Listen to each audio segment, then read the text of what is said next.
यह कथा अवध की है, जो बहुत पुरानी है। सरयू नदी के किनारे स्थित एक सुंदर नगर अयोध्या था, जिसे देखना अपने आप में एक अद्भुत अनुभव था।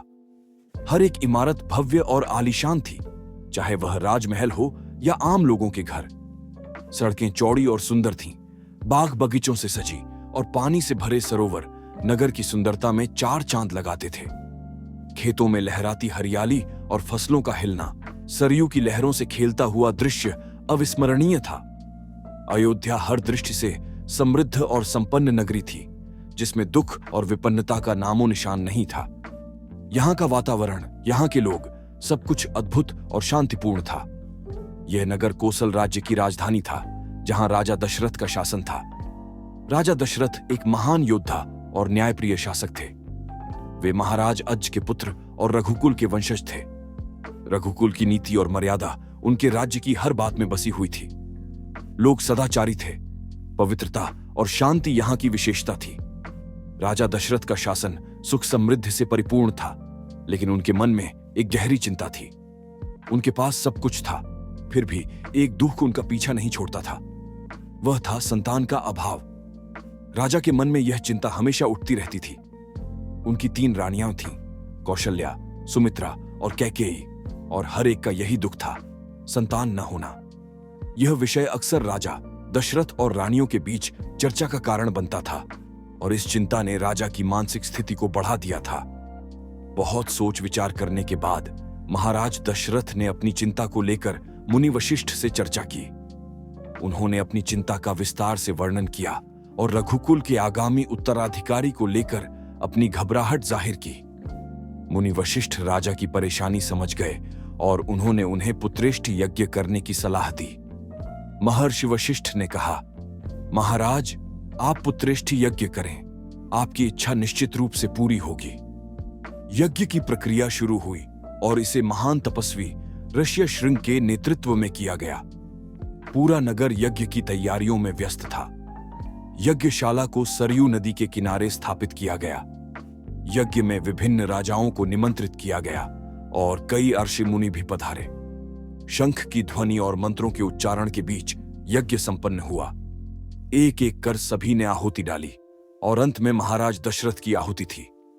यज्ञ पूरा हुआ और अग्नि के देवता ने राजा दशरथ को आशीर्वाद दिया। कुछ समय बाद दशरथ की इच्छा पूरी हुई। उनकी 3 रानियां पुत्रवती हो गईं। महारानी कौशल्या ने राम को जन्म दिया, जो चैत्र माह की नवमी को हुआ। रानी सुमित्रा ने 2 पुत्रों को जन्म दिया, लक्ष्मण और शत्रुघ्न। रानी कैकेयी के पुत्र का नाम भरत रखा गया। राजमहल में खुशी की लहर दौड़ गई। नगर में बधाई देने का सिलसिला शुरू हो गया। मंगल गीत गाए गए और हर ओर उत्सव जैसा माहौल था। राजा दशरथ अत्यंत प्रसन्न थे, क्योंकि उनकी मनोकामना पूरी हो चुकी थी। प्रजा भी खुश थी कि राजा की चिंता समाप्त हुई। नगर में एक बड़ा उत्सव आयोजित किया गया, जिसमें दूर दूर से लोग आए। राजा ने सबको सम्मानित किया और उन्हें कपड़े, अनाज तथा धन देकर विदा किया। चारों राजकुमार धीरे धीरे बड़े हुए और बहुत सुंदर, सुदर्शन हो गए। जब वे साथ खेलते तो लोग उन्हें देखे बिना नहीं रह पाते थे। चारों भाइयों में बहुत प्रेम था और वे बड़े भाई राम की आज्ञा का पालन करते थे। खेलकूद में लक्ष्मण प्रायः राम के साथ रहते, जबकि भरत और शत्रुघ्न की जोड़ी अलग थी। बड़े होने पर राजकुमारों को शिक्षा दीक्षा के लिए भेजा गया। उन्होंने अपने गुरुजनों से शास्त्रों का अध्ययन किया और शस्त्र विद्या में महारत हासिल की। चारों राजकुमार कुशाग्र बुद्धि के थे और जल्द ही सभी विद्याओं में पारंगत हो गए।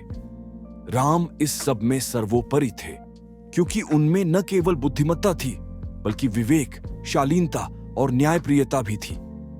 राजा दशरथ को राम सबसे प्रिय थे, न केवल इसलिए कि वह उनके ज्येष्ठ पुत्र थे, बल्कि उनके मानवीय गुणों के कारण भी। राजकुमार कुछ और बड़े हुए और विवाह योग्य हो गए। अयोध्या में इस बात की चर्चा होने लगी। राजा दशरथ भी यही चाहते थे, अपनी संतान के लिए योग्य वधुएं मिलें। यह चर्चा घर परिवार में पहले से ही हो रही थी और अब पुरोहितों को भी इस विषय में शामिल कर लिया गया था। एक दिन अयोध्या के राजमहल में इसी विषय पर गहन मंत्रणा चल रही थी। तभी एक द्वारपाल दरबार में आया और सूचना दी कि महर्षि विश्वामित्र पधार रहे हैं। महाराज दशरथ तुरंत उठ खड़े हुए, अपना आसन छोड़कर द्वार की ओर बढ़े और महर्षि की अगवानी करने दरबार में आए। उन्हें ऊंचा आसन प्रदान किया गया।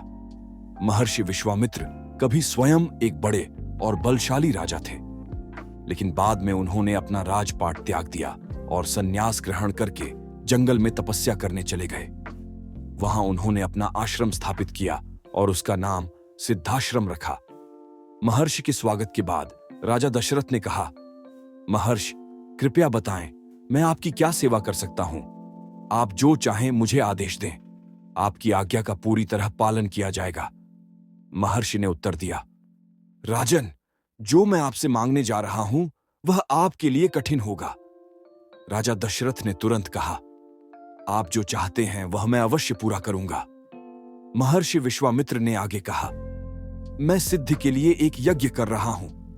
इस अनुष्ठान का अधिकांश कार्य पूर्ण हो चुका है, लेकिन उसमें 2 राक्षस बाधा डाल रहे हैं। मुझे ध्यात है कि उन राक्षसों को केवल एक ही व्यक्ति नष्ट कर सकता है, वह राम है। आप अपने ज्येष्ठ पुत्र राम को मुझे दे दें ताकि यज्ञ की पूर्णता हो सके। यह सुनकर राजा दशरथ जैसे आकाश से गिरी बिजली की तरह चौंक गए। उन्हें विश्वास ही नहीं हो रहा था कि महर्षि विश्वामित्र उनसे राम को मांगेंगे, उनके ज्येष्ठ पुत्र को। राजा दशरथ के मन में बेचैनी और चिंता बढ़ गई। वह बहुत घबराए हुए थे। महर्षि विश्वामित्र राजा दशरथ की दुविधा को समझते हुए बोले, राजन, मैं राम को केवल कुछ दिनों के लिए मांग रहा हूं। यज्ञ 10 दिन में संपन्न हो जाएगा। राजा दशरथ का मन पुत्र वियोग की चिंता से कांप उठा। दरबार में सन्नाटा छा गया। उनकी चिंता को देखकर मंत्री भी चिंतित थे, लेकिन वे कुछ नहीं बोल पाए। महर्षि वशिष्ठ शांत रहे। इतने में राजा दशरथ ने अचानक अपनी स्थिति पर नियंत्रण खो दिया और वह बेहोश होकर गिर पड़े। कुछ समय बाद जब उन्हें होश आया तो डर और चिंता ने उन्हें फिर जकड़ लिया। वह मूर्छित होकर फिर गिर पड़े। महर्षि विश्वामित्र का क्रोध धीरे धीरे बढ़ता जा रहा था। दरबार में सब सशंकित थे, किसी अनिष्ट की आशंका से। कोई नहीं जानता था कि महर्षि और महाराज के बीच होने वाली वार्ता का अंत क्या होगा। इस स्थिति में मुनि वशिष्ठ चुपचाप महाराज दशरथ के पास आकर खड़े हो गए, बिना कुछ कहे।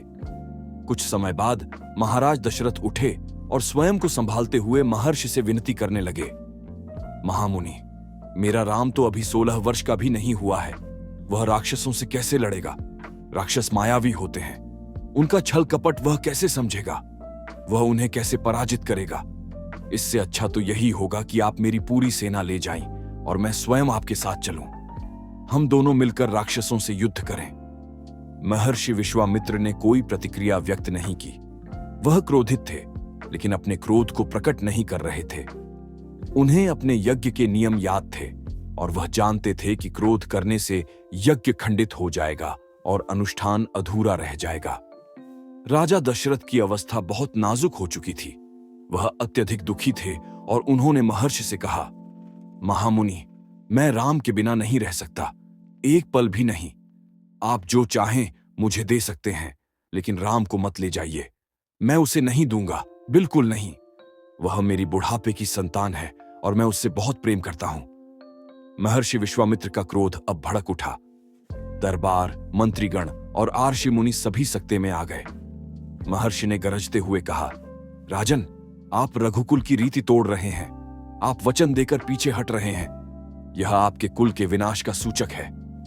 क्या आप जानते हैं कि मैं स्वयं दुष्ट राक्षसों का संहार कर सकता था, लेकिन मैंने संन्यास ले लिया है और यह कर्तव्य मुझे राम से ही पूरा करवाना है। अगर आप राम को नहीं देंगे तो मैं यहां से खाली हाथ लौट जाऊंगा। माहौल बिगड़ता देखकर मुनि वशिष्ठ आगे बढ़े और उन्होंने महाराज दशरथ को समझाना शुरू किया। उन्होंने राम की शक्ति के बारे में बताया और प्रतिज्ञा तोड़ने के परिणामों पर चर्चा की। साथ ही महर्षि विश्वामित्र के साथ जाने पर राजकुमार राम को मिलने वाले लाभ के बारे में भी बताया। राजन, आपको अपना वचन निभाना चाहिए। रघुकुल की रीति यही है। आपके पूर्वजों ने प्राणों की आहुति देकर भी अपना वचन निभाया है। आप राम की चिंता न करें। महर्षि विश्वामित्र के साथ रहते हुए उनका कोई भी शत्रु उनका कुछ नहीं बिगाड़ सकता। मुनि वशिष्ठ ने कहा। महाराज दशरथ की चिंता कुछ कम हुई, लेकिन उनका मन अब भी खिन्न था। पुत्र से बिछोह का दुख उनके लिए किसी भी तर्क से भारी पड़ रहा था। उनके भीतर संघर्ष चल रहा था। एक ओर कर्तव्य और वचन था और दूसरी ओर उनका पिता का प्रेम। गुरु वशिष्ठ ने उन्हें शांति से समझाते हुए कहा, महाराज, महर्षि विश्वामित्र सिद्ध पुरुष हैं, तपस्वी हैं। वह अनेक गुप्त विद्याओं के जानकार हैं। उन्होंने जो निर्णय लिया है वह सोच समझ कर लिया है। राम उनके साथ जाने से कई महान गुण सीखेंगे और वह भविष्य में हमारे राज्य और कुल के लिए अनुपम कार्य करेंगे। इन शब्दों ने महाराज दशरथ के मन में कुछ आश्वासन दिया, लेकिन फिर भी वह पुत्र वियोग के भय से व्याकुल थे। वे नई विद्याएं प्राप्त करेंगे। आप राम को महर्षि विश्वामित्र के साथ भेज सकते हैं। राम को उनके पास सौंप दीजिए। मुनि वशिष्ठ की बात को दशरथ ने दुखी मन से स्वीकार किया, लेकिन वह राम को अकेले भेजने के पक्ष में नहीं थे। उन्होंने विश्वामित्र से निवेदन किया कि वे राम के साथ उनके छोटे भाई लक्ष्मण को भी साथ ले जाएं। महर्षि विश्वामित्र ने महाराज दशरथ का यह अनुरोध स्वीकार कर लिया। राम और लक्ष्मण को तुरंत दरबार में बुलाया गया। महाराज दशरथ ने उन्हें अपने निर्णय की जानकारी दी, जिसे दोनों भाइयों ने खुशी खुशी स्वीकार कर लिया। उन्होंने सिर झुकाकर आदर पूर्वक माता कौशल्या को यह सूचना दी कि राम और लक्ष्मण महर्षि विश्वामित्र के साथ वन की ओर जा रहे हैं। शंखनाद हुआ और नगाड़े बजे। महाराज दशरथ ने भावुक होकर दोनों पुत्रों के सिर को चूमा और उन्हें महर्षि के हवाले कर दिया।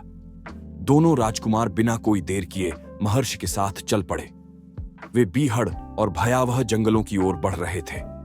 विश्वामित्र आगे आगे चल रहे थे, राम उनके पीछे थे और लक्ष्मण राम से 2 कदम पीछे, अपने धनुष को संभाले हुए, पीठ पर तुनीर बांधे, कमर में तलवारें लटकाए हुए चल रहे थे।